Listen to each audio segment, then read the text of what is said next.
तो आज के इस वीडियो में हम देखेंगे एनआरबी टेस्टिंग कैसे की जाती है। देखिए, जो गाड़ी का ब्रेकिंग सिस्टम है वो बहुत इंपॉर्टेंट चीज़ है। इसमें बहुत सारी चीज़ें ऐसी होती हैं जो हमें जाननी होती है। तो आज के इस वीडियो में हम एनआरबी टेस्टिंग के बारे में बात करेंगे। जो अभी आपके सामने जो डायग्राम दिख रहा है, ये ट्विन पाइप ब्रेकिंग सिस्टम वाले कोच का डायग्राम है। यहाँ पे ऊपर देखेंगे तो ये है एफपी पाइप, नीचे देखेंगे तो ये है BP pipe, break pipe, feed pipe. यहाँ पे आपको दिखेगा ये डीसी है, डर्ट कलेक्टर एक यहाँ पे है और आपको एक यहाँ पे दिखेगा डीसी डर्ट कलेक्टर। ये एफपी बीपी दोनों में होता है और ये 3 वे होता है। इसके बाद देखेंगे तो यहाँ पे ये डीवी है, डिस्ट्रीब्यूटर वाल्व, और ये जो हिस्सा है ये है एनआरवी और इसके ऊपर आइसोलेटिंग कॉक यानी आईसी लगा हुआ है। और ये जो टैंक दिख रहा है ये एआर है, एक्सेलरी रिजर्वायर। और यहाँ पे जो देखेंगे तो आप बीसी है, ब्रेक सिलेंडर 1, और एक ये हो गया बीसी ब्रेक सिलेंडर 2। तो 2 ब्रेक सिलेंडर हो गया और यहाँ पे आइसोलेटिंग कॉक यहाँ पे ब्रेक सिलेंडर के लिए हो गया। तो ये सारा सेटअप आपको दिख रहा है, जो ये डायग्राम ये ट्विन पाइप के लिए है। तो जो हमारा एनआरबी है वो हमारा एनआरबी होता है एआर टैंक के पहले। ये जो है ये हमारा एनआरबी है और ये एआर टैंक के पहले होता है। और एनआरबी का मतलब होता है नॉन रिटर्न वाल्व, यानी कि ये हवा के प्रेशर को एक दिशा में तो जाने देता है लेकिन वापस विपरीत दिशा में उसको आने से रोक देता है। तो जो हमारा ट्रेन में, जो हमारे कोच में जो एनआरबी का इस्तेमाल होता है वो एफपी लाइन में होता है, यानी एफपी के प्रेशर को यहाँ पे एआर टैंक में आने तो देता है। जब हमारा एफपी का प्रेशर यहाँ से आता है तो इसको ये एआर टैंक के अंदर आने देता है। लेकिन अगर हम एफपी का प्रेशर बंद कर दें तो एआर टैंक से एफपी को प्रेशर वापस नहीं जाने देता है, ये वापस नहीं जाने देता है। एनआरबी का यही काम है कि एआर के प्रेशर को एफपी पाइप में वापस जाने नहीं देता है, जबकि एफपी पाइप से प्रेशर को एआर टैंक के अंदर आने देता है और प्रेशर वापस बाहर नहीं जाने देता है। ये एनआरबी का काम है। तो जो सबसे पहली टेस्टिंग होती है, जब गाड़ी हम ब्रेक टेस्ट करते हैं तो जो सबसे पहली टेस्टिंग होती है वो एनआरबी की टेस्टिंग होती है। अब एनआरबी को कैसे टेस्ट किया जाता है वो हम देखते हैं। सबसे पहले हमें एनआरबी को टेस्ट करने के लिए, अगर हमारा पूरा रैक टेस्ट करना है तो हमें आरटीआर चाहिए, रैक टेस्ट रिग। और अगर हम एक कोच का एनआरबी चेक करना चाहते हैं तो हमें एससीटीआर चाहिए, सिंगल कार टेस्ट रिग। तो यहाँ पे मान लीजिए कि हम आरटीआर लगा रहे हैं, रैक टेस्ट रिग लगा रहे हैं, और हमारे पास 20-22 कोच का पूरा एक रैक है और उसमें एनआरबी चेक करना है तो कैसे करेंगे। और अगर हम सिंगल कार टेस्ट से इसको चेक करें तो कैसे करेंगे। तो देखिए, सबसे पहले हम सिंगल कार की बात करते हैं। तो जो हमारा एससीटीआर होता है, एससीटीआर मशीन होता है, वो ये हो गया एससीटीआर मशीन। इसमें A9 हैंडल लग गया और यहाँ पे 3 गेज लगे होते हैं। तो एक ये गेज जो हो गया, ये मान लीजिए कि एफपी का गेज हो गया। बीच में हमारा हो जाता है एमआर का गेज और यहाँ पे हो गया हमारा बीपी का गेज। ठीक है, बीपी का प्रेशर 5 केजी रहेगा, एफपी का प्रेशर 6 केजी रहेगा और एमआर का प्रेशर 8 से 10 केजी के बीच में रहेगा। तो 8 केजी हम इसको मान लेते हैं। ये हमारा एमआर हो गया। अब यहाँ पे एफपी से एक पाइप निकलेगा और इस एफपी के पाम में जुड़ जाएगा। बीपी से एक पाइप निकलेगा, बीपी के पाम में जुड़ जाएगा। कोच के दूसरे एंड में हम यहाँ पे गेज लगा देंगे, जो एक डमी प्लग होता है और उसके साथ एक गेज लगा होता है। फिर यहाँ भी हम एक गेज लगा देंगे, दोनों में हम गेज लगा देंगे। उसके बाद क्या होगा, एफपी में हमें प्रेशर नहीं देना है, एफपी का हम प्रेशर नहीं देंगे, हम सीधा बीपी में प्रेशर देंगे। जैसे ही बीपी का प्रेशर देंगे 5 केजी से हम गाड़ी को चार्ज करेंगे। तो बीपी का जो प्रेशर है, देखिए बीपी का प्रेशर यहाँ पे एससीटीआर से ऐसा निकल के जाएगा यहाँ पे इस तरह से, और यहाँ से आएगा डीबी में और डीबी से ये चला जाएगा एआर टैंक में। एफपी का प्रेशर यहाँ से एआर टैंक में चला जाएगा।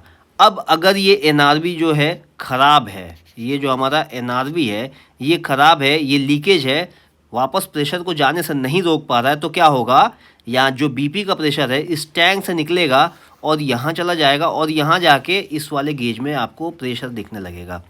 और ठीक इसी प्रकार इधर से वापस इस मशीन में भी यहाँ पे प्रेशर दिखने लगेगा। तो अगर एनआरबी ख़राब है और हम सिर्फ गाड़ी में बीपी का प्रेशर दिए हैं तो एफपी के गेज में प्रेशर नहीं आना चाहिए। अगर एफपी के गेज में प्रेशर आ रहा है तो इसका मतलब एनआरबी ख़राब है, क्योंकि एफपी और बीपी को अलग अलग एनआरबी करता है। अगर आप ध्यान से देखेंगे इस चीज़ को तो आपको समझ में आ जाएगा। देखिए, यहाँ से हमारा ऊपर जो है ये एफपी फीड पाइप है और नीचे हमारा बीपी ब्रेक पाइप है।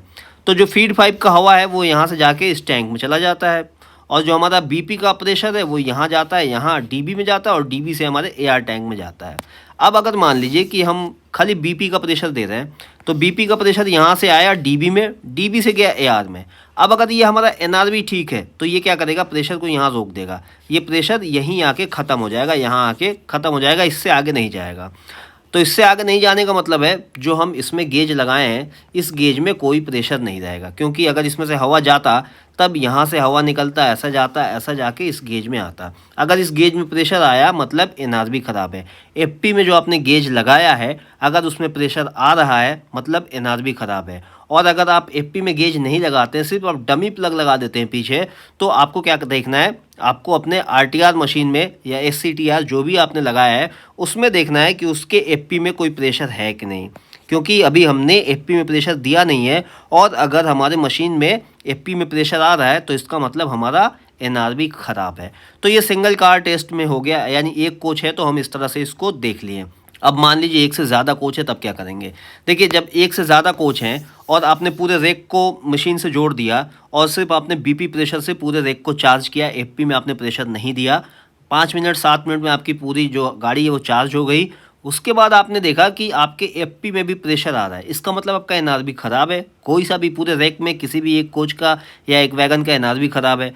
तो इसको कैसे चेक करेंगे, तो इसको चेक करने का सिंपल सा उपाय है, सबसे पहले आपको आधा रैक को काट देना है बीच से, मतलब एफपी और बीपी पाइप को अलग अलग करके वहाँ डमी लगा देना है। यानी आपको आधे आधे रैक को पहले चेक करना है। आपको इसी तरह से अगर मान लीजिए कि 20 पूरे कोच हैं और आपने पूरे 20 कोच में एक साथ आपने प्रेशर दे दिया और आपको पता चला कि कोई एक एनआरबी ख़राब है, तो आप क्या करेंगे, 10 कोच के पास से आप एफपी और बीपी पाइप को अलग अलग कर देंगे, वहाँ पे आप डमी लगा देंगे या फिर वहाँ पे आप गेज लगा देंगे और उसके बाद वापस प्रेशर दे के देखेंगे।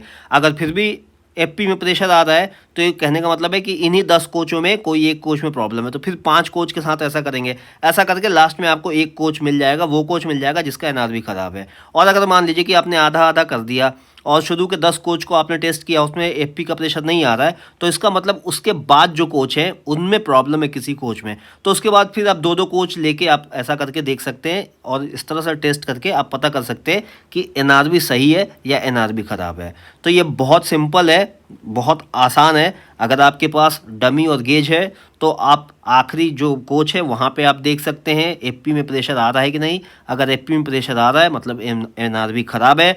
अगर आपके पास गेज वाला डमी नहीं है तो आप अपने मशीन के साथ ही देख सकते हैं कि एफपी में प्रेशर आ रहा है कि नहीं। जब देखिए मशीन में जब बीपी का प्रेशर देंगे, जैसे मशीन के बाद आप देखेंगे तो यहाँ पे बीपी के पास एक एंगल एक यहाँ पे आइसोलेटिंग कॉक होता है, एक एमआर के पास होता है और एक एफपी के पास होता है। तो हम जैसे ही इसको ओपन खोलते हैं तो हमारा बीपी का प्रेशर हमारे रैक में चला जाता है, यहाँ से चला जाता है। A9 हैंडल के द्वारा हम चार्ज करते हैं और यहाँ का जो हम आइसोलेटिंग कॉक ओपन करते हैं तो प्रेशर चला जाता है।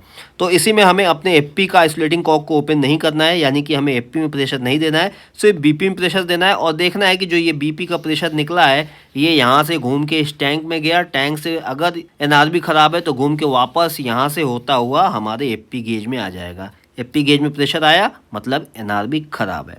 तो बहुत सिंपल है, मुझे उम्मीद है कि आप लोग समझ गए होंगे कि एनआरबी की टेस्टिंग कैसे की जाती है। और अगर नहीं समझ में आया होगा, कोई भी पॉइंट आपके समझ में नहीं आया होगा तो कमेंट करके बताइएगा, अगले वीडियो में मैं इसको बिल्कुल क्लियर कर दूंगा। वीडियो कैसी लगी कमेंट करके जरूर बताइएगा। वीडियो देखने के लिए धन्यवाद।